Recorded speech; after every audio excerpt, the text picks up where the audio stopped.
get into the habit of coming up with creative dates on your own. I've got a boatload of them available that you can claim as your own if you want to by watching this channel. But I will also teach you how to make your own creative dates on the fly. In order to think creatively in such a way that you can create a creative date on the fly, you just got to open your eyes and look around. If you're in a group of people, hopefully you're already doing group dates because that makes it so much easier on each other.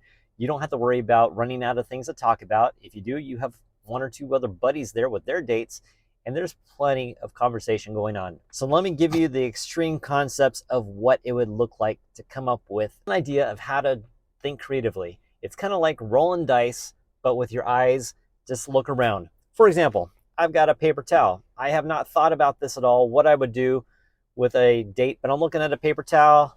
I see a hat, and I've got the back of my iPhone attachment here. Now I'm forcing myself to come up with a creative date that has something to do with anything like that that might make something happen in my head.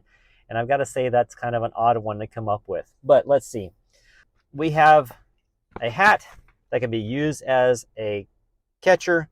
We have a paper towel that can be used as a ball to throw in there. It's not going to hurt anybody.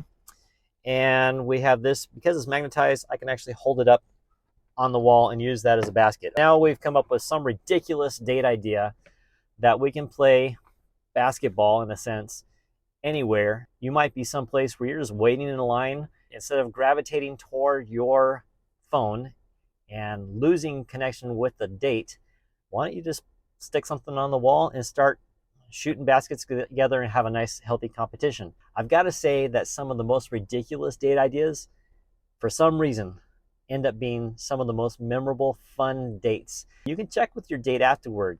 I've been on so many dates in college where we were just having friendship dates. And there were times where we had twerp week. It was called The Woman is Required to Pay.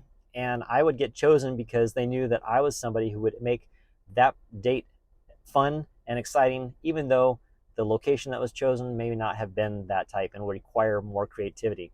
So guys, keep that in mind.